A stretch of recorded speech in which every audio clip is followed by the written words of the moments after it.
ओम श्रीं श्रीयै नमः। नमस्कार, मैं आचार्य नवल किशोर आज दीपावली के अवसर पर किए जाने वाले पूजन के विधान को लेकर उपस्थित हूँ। वर्षों से दीपावली की पूजा हम करते आ रहे हैं, लेकिन ये दीपावली का त्यौहार क्यों मनाया जाता है? दीपावली की क्या शास्त्र प्रसिद्धि है और दीपावली की क्यों आराधना पूजा की जाती है, और यदि दीपावली को हम पूजन करते हैं तो क्यों करते हैं, और यदि पूजन करते हैं तो उसका विधान क्या है? दीपावली का किस समय पूजन करना चाहिए, ये सब जानकारियां मैं आपको लेकर उपस्थित हूं।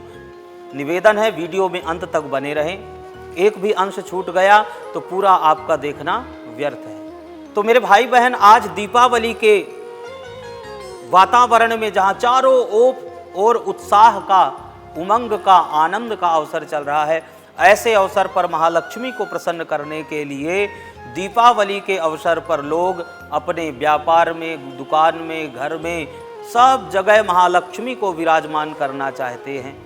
लेकिन ये दीपावली के दिन ही महालक्ष्मी की क्यों पूजा की जा सकती है, और दीपावली के अवसर पर ही क्यों महालक्ष्मी की पूजा की जाती है? तो इस महालक्ष्मी के पूजन के पीछे क्या है शास्त्रीय प्रमाण और क्या है शास्त्रों का मत?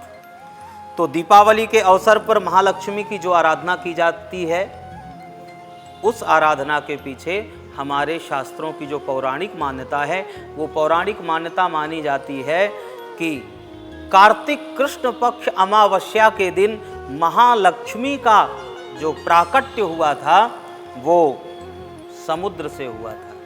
समुद्र से मां लक्ष्मी का प्राकट्य हुआ। समुद्र में वास करने वाली महालक्ष्मी है, ये एक मान्यता है। दूसरी मान्यता ये है कि दीपावली के दिन ही भगवान श्री राम अर्थात कार्तिक कृष्ण अमावस्या को ही प्रभु श्री राम रावण पर विजय प्राप्त करके अयोध्या आए।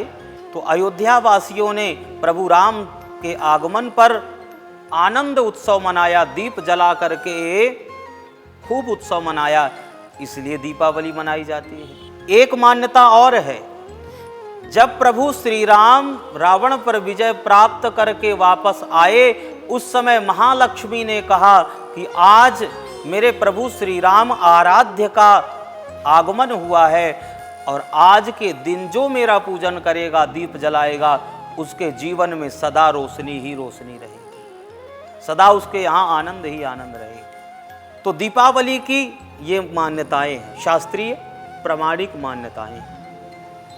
तो दीपावली को पूजन करें, कैसे करें?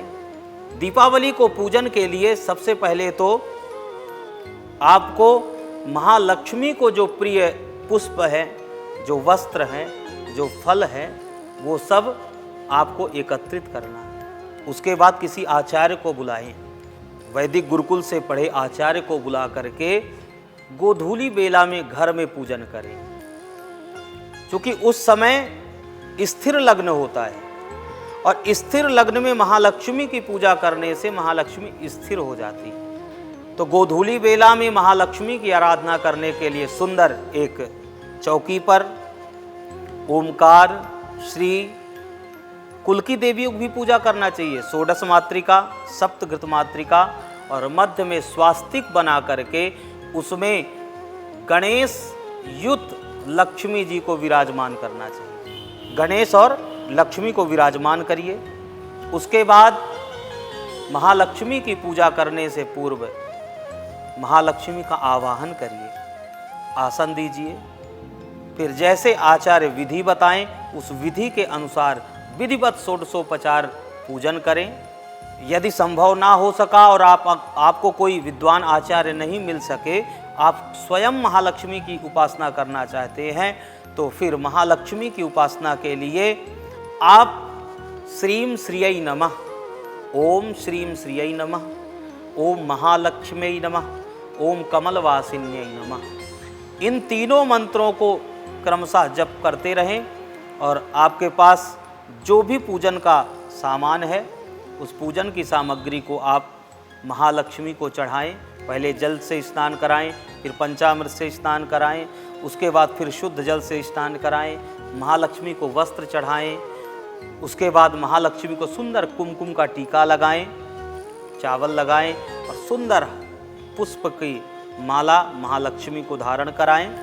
सुंदर धूप दीप से सुगंधित बना करके इत्र महालक्ष्मी को चढ़ाएं। उसके बाद सन्मुख महालक्ष्मी के नैवेद्य रख करके धूप और दीप दिखाएं। धूप दीप दिखाने के बाद महालक्ष्मी को कुछ दक्षिणा चढ़ाएं। उसके बाद प्रार्थना करें महालक्ष्मी से कि हे महालक्ष्मी, आप हमारे यहाँ स्थिर रूप में विराजमान रहें। और प्रार्थना का मंत्र है ओम श्रीं ह्रीं श्रीं कमले कमलालये प्रसीद प्रसीद श्रीं ह्रीं श्रीं महालक्ष्म्यै नमः। इस मंत्र से पुष्प लेकर के, कमल का पुष्प लीजिए, उस कमल के पुष्प में खील रखिए, 5 कमल गट्टे रखिए, 1 हल्दी रखिए, 1 अथवा 3 अथवा 5 हल्दी, धनिया भी उसमें ही रख लीजिए, साबुत धनिया, और हाथ में लेकर के महालक्ष्मी से प्रार्थना करते हुए कि हे महालक्ष्मी, आप हमारे घर में स्थिर रूप में विराजमान रहें, हमारे व्यापार में विराजमान रहें, हमारे व्यापार को बढ़ाने के लिए आप सदा हम पर आशीष रखें, घर में आनंद हो, आपकी कृपा बनी रहे, ऐसी कामना करते हुए महालक्ष्मी की प्रार्थना करें। उपरांत फिर वो पुष्प चढ़ा दें। उसके बाद आरती करें, परिवारजनों के साथ महालक्ष्मी का जय जयकार करें। और ऐसा करने से महालक्ष्मी स्थिर रूप में आपके घर में विराजमान होगी तो चहुदिस आनंद ही आनंद होगा। बोले लक्ष्मी महारानी की जय।